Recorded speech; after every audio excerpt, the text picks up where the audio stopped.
আসসালামু আলাইকুম বন্ধুরা, কেমন আছো? আশা করি তোমরা অনেক অনেক ভালো আছো।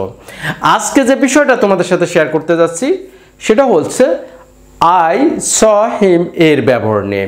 সো বন্ধুরা, আমরা অনেক সময় আই স হিম কোথায় কখন বসবে এগুলো কিন্তু অনেক সময় ভুল করে থাকি।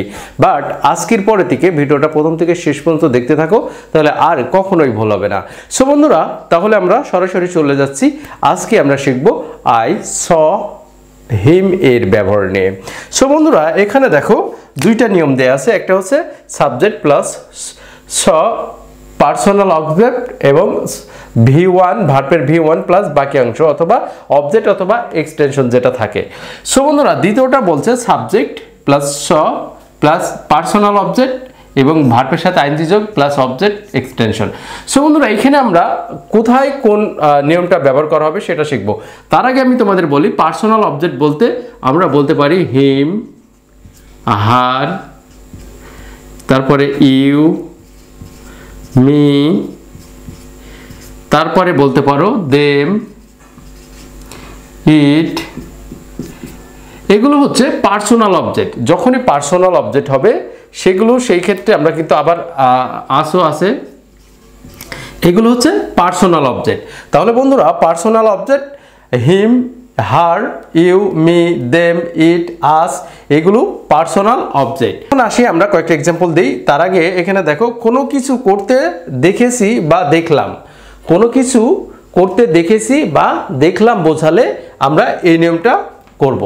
তাহলে বন্ধুরা, এখন আসি কয়েকটা এক্সাম্পল দিই। এক্সাম্পলটা হচ্ছে, যদি বলা হয় আমি মেয়েটিকে নাচতে দেখলাম অথবা দেখেছি, সেক্ষেত্রে আমি মেয়েটিকে নাচতে দেখলাম অথবা দেখেছি। তাহলে এই ক্ষেত্রে আমরা কি বসাবো? দেখো, আমি মেয়েটিকে নাচতে দেখলাম অথবা দেখেছি। এখন আমরা এই দুইটার যে কোনো একটা নিয়মই করতে পারি। তাহলে প্রথমটাই আমি করি, দেখো, অথবা দ্বিতীয়টা করি।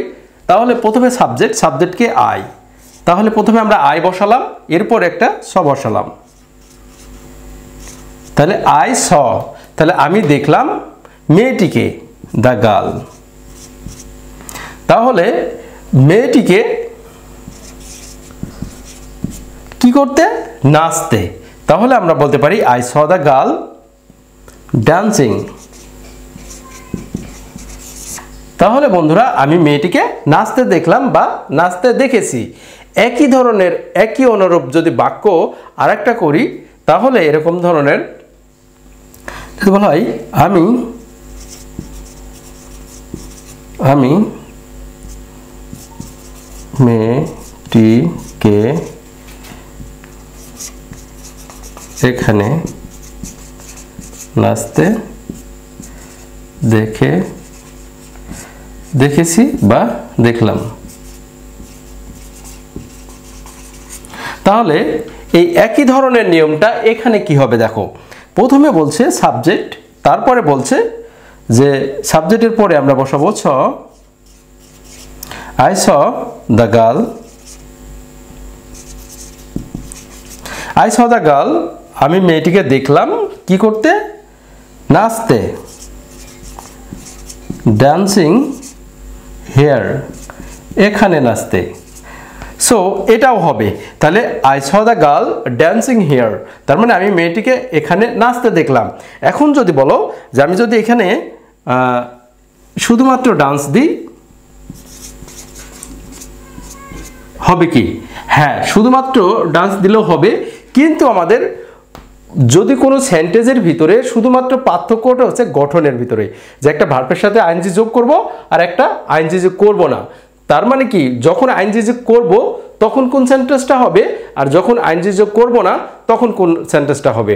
তাহলে আমি বলে দিচ্ছি, দেখো, যখন কোনো কাজ সম্পূর্ণভাবে, এই যে যদি প্রথমটাই যদি দ্বিতীয়টাই বলি, দেখো, আমি মেয়েটিকে এখানে নাচতে দেখলাম বা দেখেছি। তাহলে মেয়েটিকে আমি এখানে নাচতে দেখেছি, ওর সম্পূর্ণ ডান্সটা উপলব্ধি করে সম্পূর্ণ নাচটা দেখার পরে, সম্পূর্ণ করার পরে চলে গেছি, তারপরে তার মানে কি তার সম্পূর্ণ কাজটা শেষ হওয়ার পরে গান গেছি, তার মানে কি I saw the girl dancing here, dance here, তার মানে কি আমি মেয়েটিকে এখানে নাচতে দেখেছি। তার মানে কি সম্পূর্ণ কাজ যখন করে ফেলবে তখন আমরা কোন এই নিয়মটা করব, এই যে সম্পূর্ণ কাজ যখন করবে তখন আমরা এই নিয়মটা ফলো করব।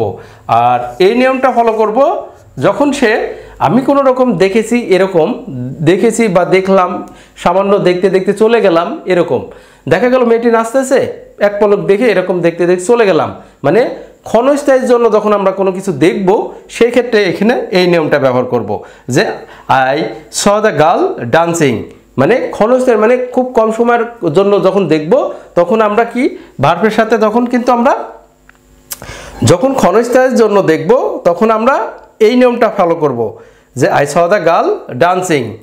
আর যখনই আমরা অনেকক্ষণ সময় দেখব, কাজটা সম্পন্ন করব, সেক্ষেত্রে I saw the girl dance here, I saw the girl dance here, এই নিয়মটা করব। আরও কিছু এক্সাম্পল আমরা এখানে করে ফেলতে পারি।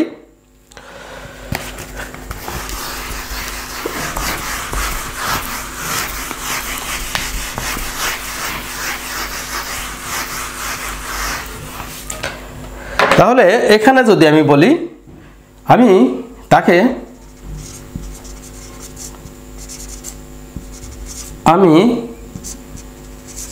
তাকে খাইতে দেখলাম বা খেতে দেখলাম, খেতে দেখেছি বা দেখলাম। তাহলে এই সেন্টেন্সটা যদি অলরেডি আমি কোনো রকম তাকে দেখে চলে গেছি তাহলে কোনটা হবে? কোনো রকম দেখে চলে যায় তাহলে আমরা এই আইএনজি যোগের এই সেন্টেন্সটা করব। তাহলে আই স, যেহেতু এটা একটা পার্সোনাল অবজেক্ট হিম, এখানে কি বসাবো? হিম, আই স হিম, আমি তাকে দেখলাম, কি দেখলাম? খেতে। তাহলে আমরা আই স হিম ইটিং, আমি তাকে খেতে দেখলাম। যেহেতু এটা আমি অলরেডি তাকে দেখে চলে গেলাম, কোনো ক্ষণস্থায়ীর জন্য আমি তাকে খেতে দেখলাম, just I saw him eating. আর আমি যদি বলি তার সম্পূর্ণ কাজটা যখন শেষ করে গেছি, তার মানে কি আমি তাকে খেতে দেখলাম, এটাও আমি তাকে ভাত খেতে দেখেছি বা দেখলাম। এইখানে দেখো আমি তাকে ভাত খেতে দেখেছি বা দেখলাম, এটা কিন্তু সম্পূর্ণ কাজ যখন শেষ হয়ে যাবে, তার মানে আমি দাঁড়িয়ে থাকবো বা দেখবো, বসে থাকবো, আমি দেখতেছি সে খাইতেছে, তার খাওয়া কমপ্লিট হয়ে গেছে, তার মানে তার সম্পূর্ণ কাজটা কমপ্লিট হলে তখনই কিন্তু আমরা এটা ব্যবহার করব যে I saw him eating rice.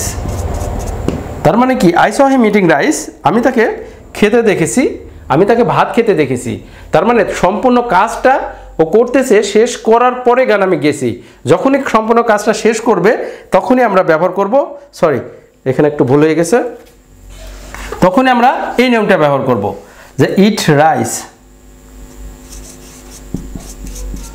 তাহলে বন্ধুরা মনে থাকবে যে যখনই কাজটা মানে ক্ষণস্থায়ীর জন্য অল্প কিছুক্ষণের জন্য দেখব, দেখে চলে যাব, চোখের পলক মেরে দেখেছি এরকম। আর যখনই এটা লং সময় ধরে আমরা দেখব, কাজটা শেষ কমপ্লিট করবে, সম্পূর্ণ হবে, তখনই কিন্তু আমরা এটা এই নিয়মটা ব্যবহার করব। তাহলে আমরা এখানে বলতে পারি যখন কাজটা কমপ্লিট হবে, যখন কাজটি শেষ হবে আমরা এটা ব্যবহার করব। আর যখন এটা ক্ষণস্থায়ী মানে অল্প সময়ে যখন দেখব তখন আমরা এই নিয়মটা ব্যবহার করব যে অল্প সময়ের জন্য। তাহলে বন্ধুরা আমরা কাজটা যখন কমপ্লিট করব তখন আমরা এই যে এই নিয়মটা ব্যবহার করব, সাবজেক্ট প্লাস সব plus personal object plus V1।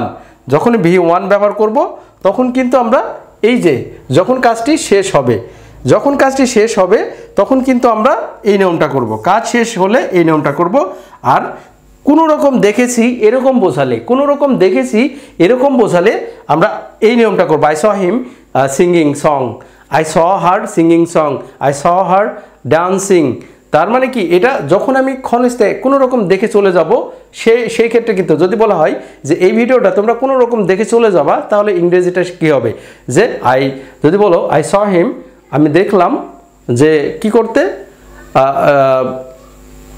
Watching, দেখতে, তাহলে I saw the girl watch the video, তাহলে কি হবে, I saw the girl watching the video, আর একটা হচ্ছে ওয়াচ দ্য ভিডিও। তোমাদেরকে বোঝায় যে যখনই তোমরা ভিডিওটা কমপ্লিট শেষ হবে দেখা, তখন কি বসাবা, শুধুমাত্র ওয়াচ। আর যখন কমপ্লিট দেখা হয়ে যাবে, যখন অল্প মানে কোনো রকম দেখে চলে যাবা, তখন আমরা কি বসাবো, তখন ওয়াচিং। আর যখন সম্পূর্ণ ভিডিওটা দেখবা, সেক্ষেত্রে কিন্তু শুধুমাত্র ওয়াচ বসাবা। সম্পূর্ণ ভিডিও যখন দেখবা, তখন কি দেখবা, যে আমি যদি বলি আই স দ্য গার্ল, আমি মেয়েটিকে দেখলাম, ওয়াচ দ্য ভিডিও, তাহলে ওয়াচ দ্য ভিডিও, তার মানে মেয়েটি সম্পূর্ণ ভিডিওটা দেখবে যখন, তখন ভার্বের সাথে আইএনজি যোগ করবো না। তাহলে I saw the girl watch the video, তার মানে কি, আমি মেয়েটিকে দেখলাম ভিডিওটি দেখতে বা দেখেছে, তার মানে সম্পূর্ণটা দেখেছে সেই ক্ষেত্রে। যাই হোক বন্ধুরা, এই ভিডিওটা ভালো লাগলে অবশ্যই শেয়ার করে দাও, কারণ এই বিষয়গুলো এখন পর্যন্ত যারা জানে না